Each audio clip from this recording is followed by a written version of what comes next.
ya, ya está. Ok, la primera parte no se grabó nada, así que vas a ver dos partes. Yo ni tomo, pero consejos, Arias.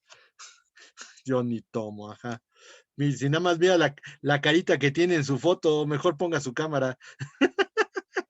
Con esa carita, dígame usted. ¿O no, muchachas? Veanle la cara ahí a Arias Gaspar. ¿A poco no se ve que sí le gusta?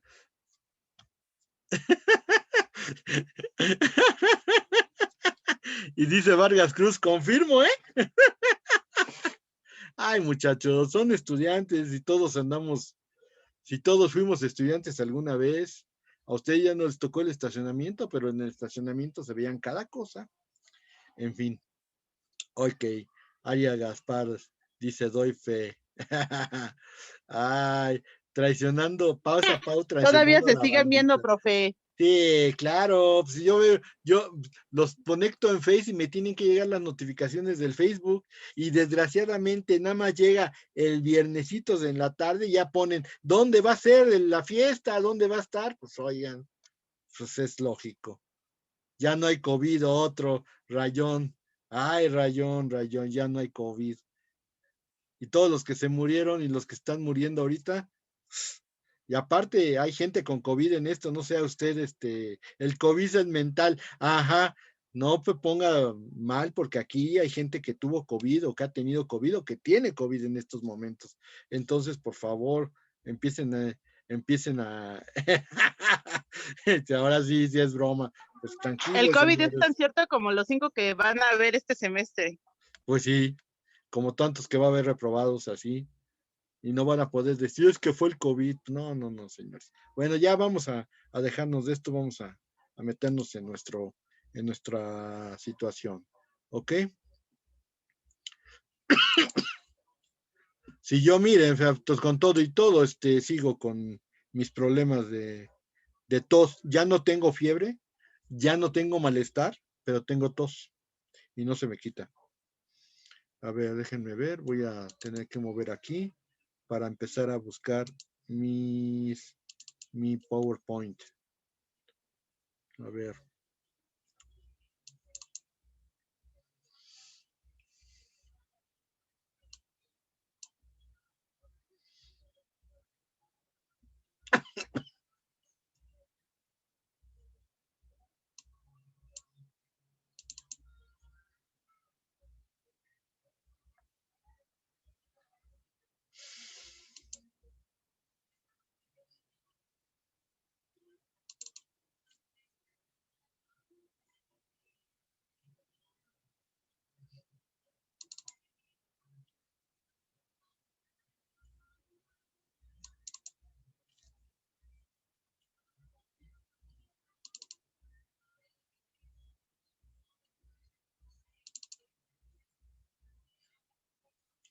Segunda unidad.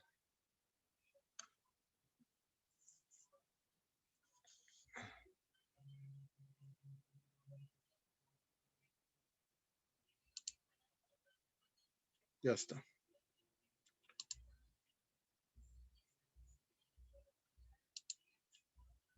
Ahora sí ya. Vamos a ver si ahora sí.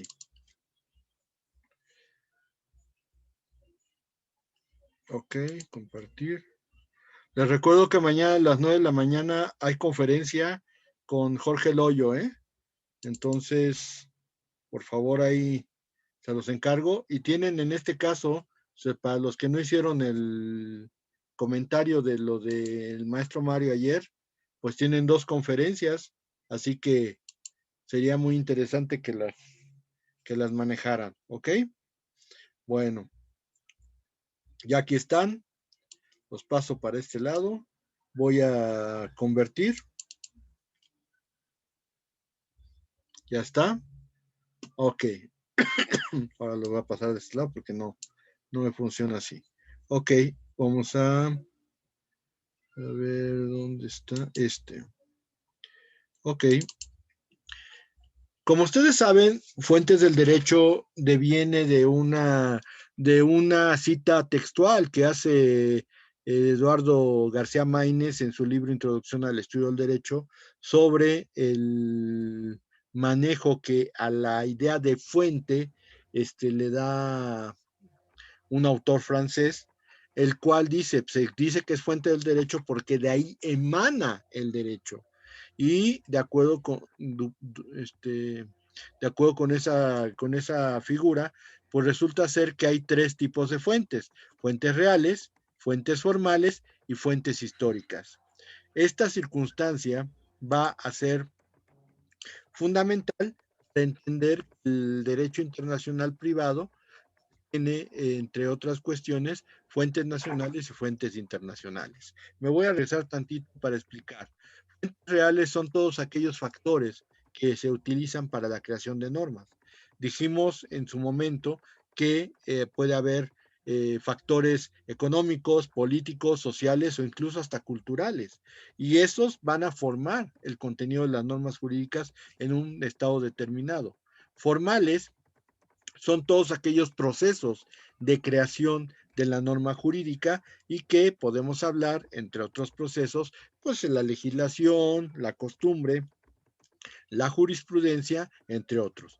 Y por último, las fuentes históricas son todos aquellos documentos que dejan una idea de cómo funcionó el derecho en alguna época en específico.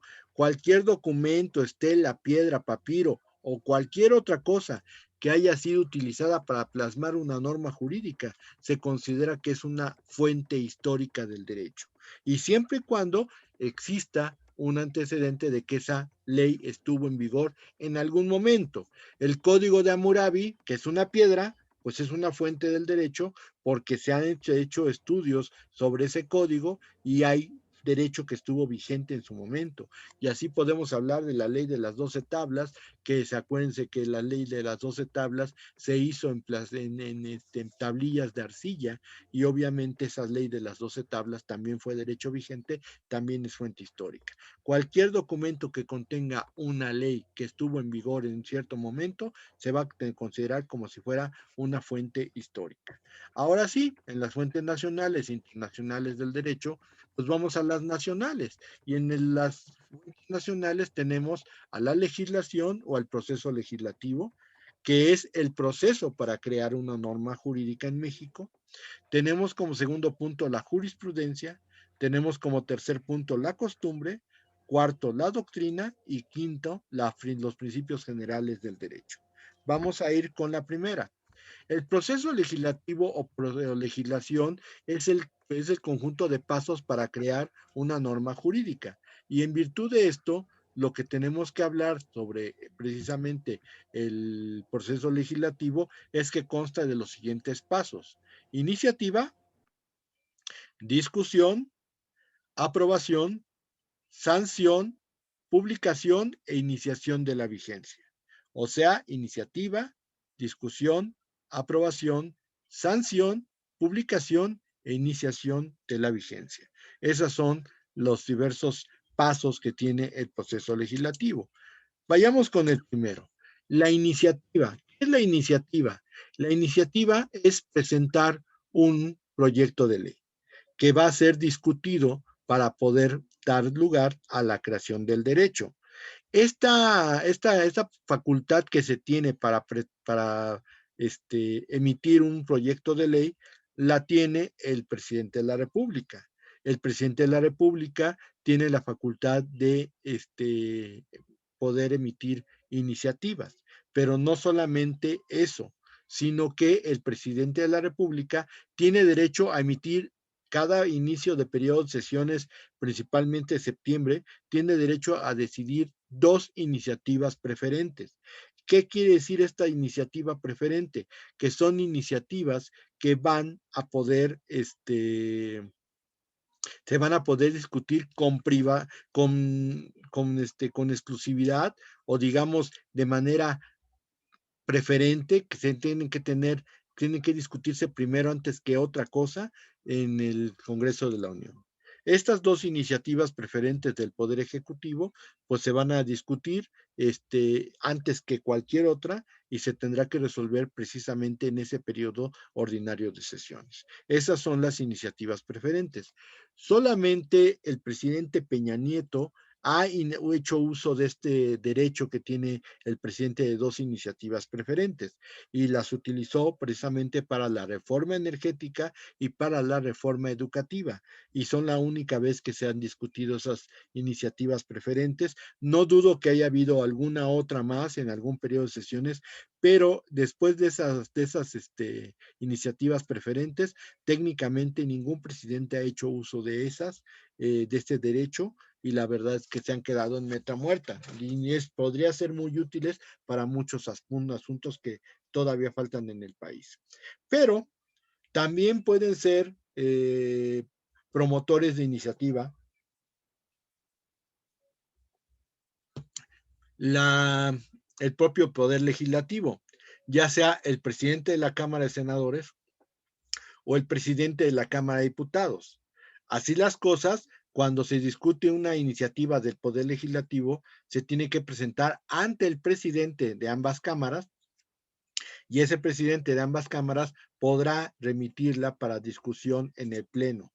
Y eso tendría que manejarse de acuerdo con las condiciones establecidas en el reglamento de debates de las cámaras. Pero sí pueden ser también iniciativas discutidas precisamente con base en que las presenta el presidente de cada una de las cámaras. Y también los presidentes de las legislaturas estatales pueden proponer iniciativas, principalmente si van a tener un efecto en una ley federal o van a tener o son propuestas de reforma a la Constitución. También los congresos locales pueden ser capaces de emitir iniciativas. Lo que es muy importante entonces es el presidente de la República, los presidentes de las cámaras de diputados y de senadores o los presidentes de las legislaturas. No tienen derecho de iniciativa, por lo menos federal, ni los gobernadores, ni los ministros de la Suprema Corte, ni nadie más. Solamente ya sea el presidente de la República o bien sea los presidentes de las dos cámaras de diputados y de senadores o los presidentes de las cámaras de diputados locales. Así las cosas, esos son los que van a emitir una iniciativa. Ahora bien, hay una iniciativa popular. ¿Esta quién la propone? La propone el pueblo, pero tiene que ser manejada con ciertos grados técnicos. Por ejemplo, se dice que la iniciativa popular debe de estar respaldada por el 13%, 13% del padrón electoral. Esto incluye que antes de que se presente la iniciativa para discusión en las cámaras, se tiene que promover ante el IFE el conocimiento de cuánto es el 13% del padrón electoral que se encuentra vigente en ese momento para saber cuántas firmas deben de llevar los documentos. Bajo esta iniciativa popular también yo nada más tengo presente una que fue muy informada por los diversos medios de comunicación, que fue el caso del Sistema Nacional Anticorrupción. El Sistema Nacional Anticorrupción fue promovido a base de firmas. Sí costó mucho trabajo meterlo, pero sí se logró.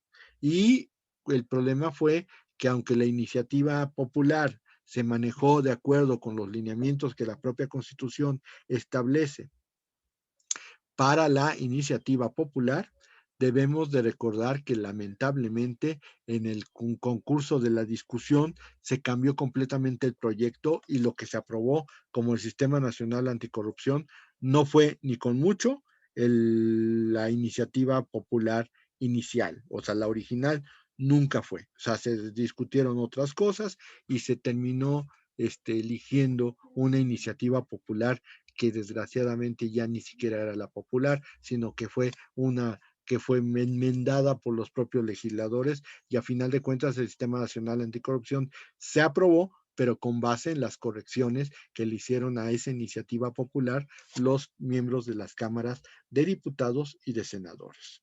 ¿Ok? Nos quedan 13 minutos. Pasamos al siguiente punto, es la discusión.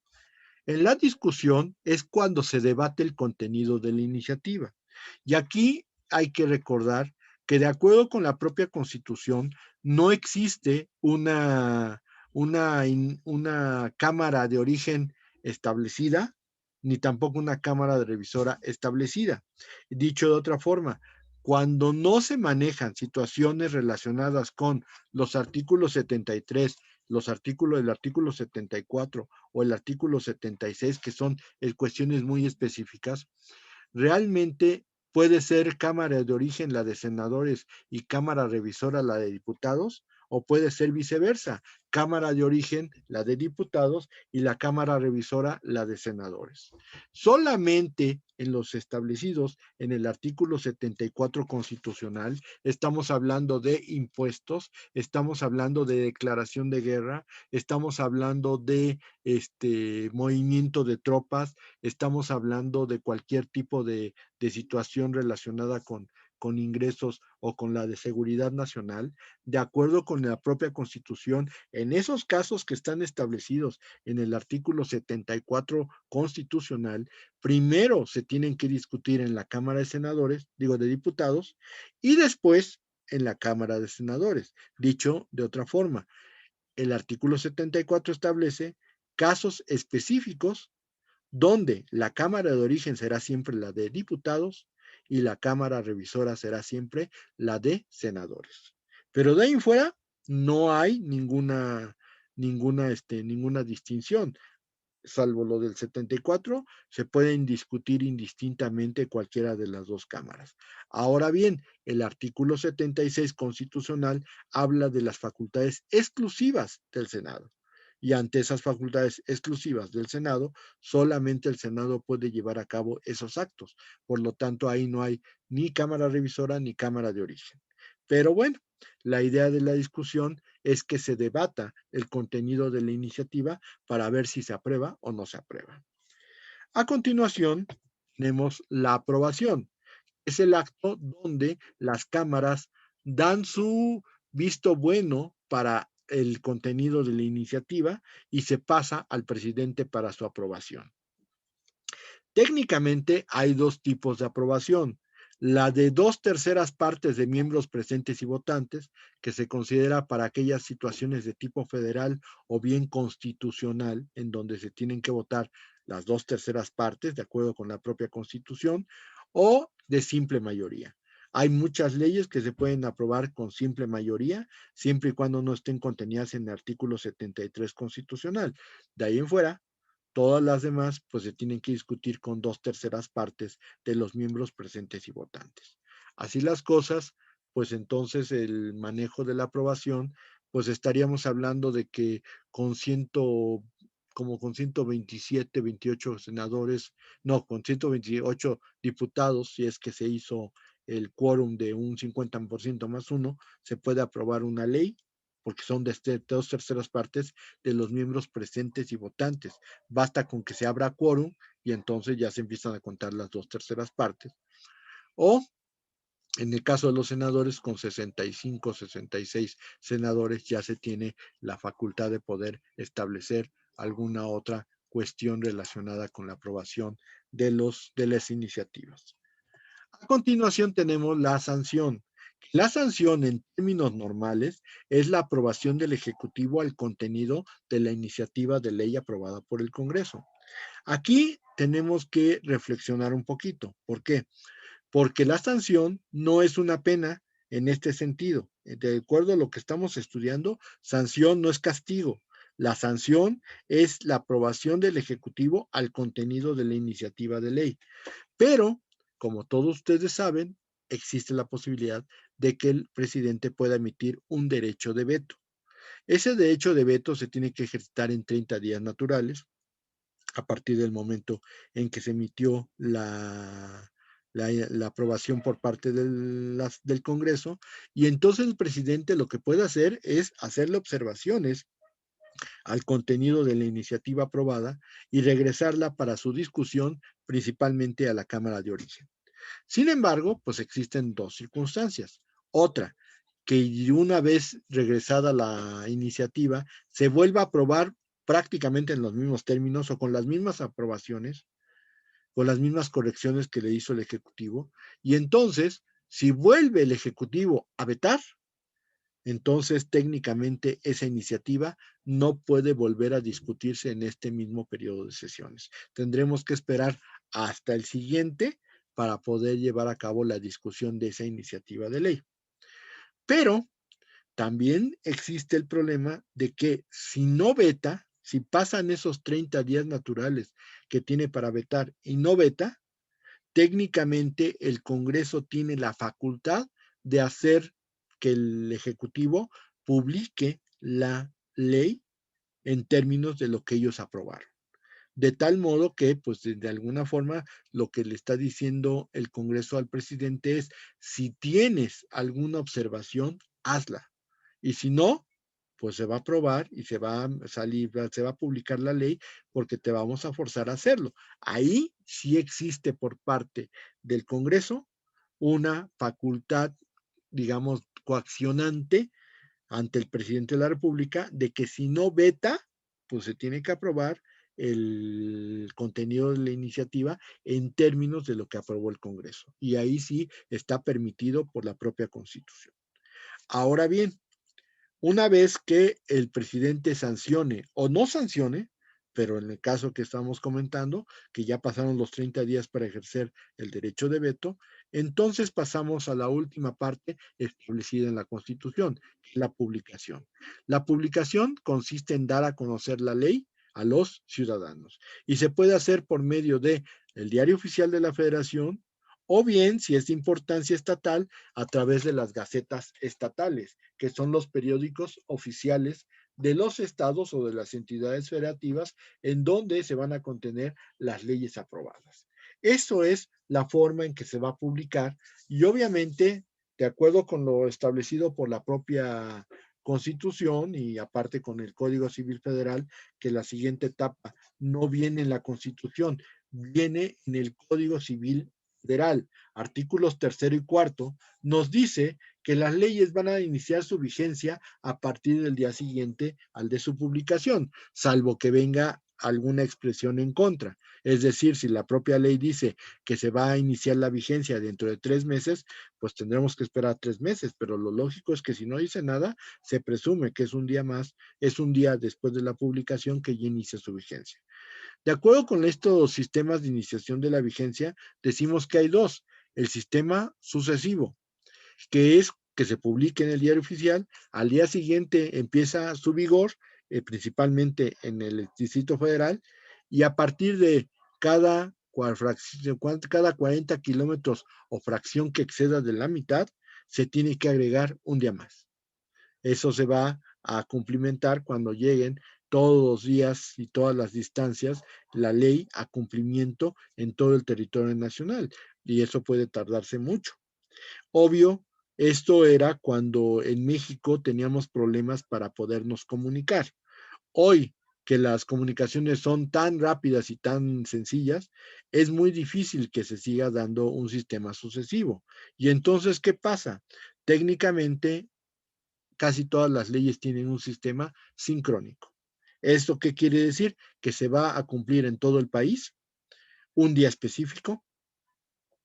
Si la ley tiene que ser preparada o tiene que hacerse movimientos para hacer cumplir la ley, pues entonces se tendrá que dar un tiempo razonable para que las personas a las que va a obligar, pues cumplan con los requerimientos de la ley. Me recuerdo en este sentido, por ejemplo, la ley de no fumar, en donde se les dijo a los señores que tenían restaurante, si usted tiene un restaurante y quiere que haya zona de fumar, tiene que ser en los exteriores, por lo tanto tendría que hacer o una terraza o un lugar al aire libre donde se pueda permitir el libre uso del tabaco. Y entonces los restaurantes que querían poner zona de fumar, pues, tuvieron que hacer modificaciones a su restaurante para permitir efectivamente que había esa zona de terraza donde se podía fumar. Esto hizo que esa ley se retrasara cerca de 3 meses. Se puso una vacatio legis de que se expidió y se dieron 3 o 4 meses para el cumplimiento de esa ley, y a final de cuentas, los que no tenían por oportunidad de poner una terraza se considerarían como lugar de no fumar. Eso es un caso específico y especial que se dio en México, y eso es una situación por la cual también la iniciación de vigencia tiene que tener en cuenta hacia quiénes va dirigida las leyes y qué adecuaciones se tienen que hacer a las mismas. Entonces, ahí tenemos la iniciación de la vigencia. Muy bien. La jurisprudencia hay que entenderla. O sea, cuando ustedes me definen jurisprudencia como son cinco ejecutorias en el mismo sentido, sin ningún en contrario, eso es cómo se sienta, no es qué es la jurisprudencia. Y entonces, yo la verdad es que me voy a lo normal, a lo más sencillo, y yo la defino como la jurisprudencia es la interpretación de la ley por los altos tribunales del país. A diferencia, por ejemplo, de Estados Unidos, en donde la jurisprudencia emitida por los jueces de fuero común, o digamos los jueces más elementales, cualquier sentencia que dictaran ellos se entiende como jurisprudencia en Estados Unidos. Aquí en México, el problema está en que la jurisprudencia solamente lo sentan los altos tribunales. Y en ese sentido, ¿quiénes son los altos tribunales? Pues tenemos la Suprema Corte de Justicia, quien puede imponer jurisprudencia en pleno o en salas. Tenemos los tribunales colegiados de circuito, quienes pueden imponer jurisprudencia por unanimidad, es decir, todos deben de estar de acuerdo, todos los magistrados. Y tenemos en materia electoral el Tribunal Electoral del Poder Judicial de la Federación, que es en materia electoral. Aquí todavía los tribunales unitarios no se consideran porque se consideran tribunales de apelación. Los tribunales unitarios no son de expedir jurisprudencia, se consideran como tribunales de apelación. Pero, pues a lo mejor dentro de poco va a haber la oportunidad de que también los tribunales unitarios pudieran sentar algún tipo de precedente judicial. Técnicamente se han hecho varias soluciones para evitar que se atrasen los casos. Tenemos el caso de que los tribunales colegiados de circuito se han ampliado de manera impresionante en todo el territorio nacional para de verdad fungir como ayudantes de la Suprema Corte de Justicia, la cual, dicho también sea de paso, se ha visto rebasada en cuanto a su capacidad para poder resolver casos. Es muy difícil encontrarnos con que la Suprema Corte de Justicia tiene completamente la facultad para emitir todas las soluciones. Discúlpenme tantito, me habla la maestra Stephanie Cervantes de la universidad. Bueno, buenas tardes, señor, maestra, ¿cómo está usted? Pues aquí dando clase, me agarró. A ver. Ok.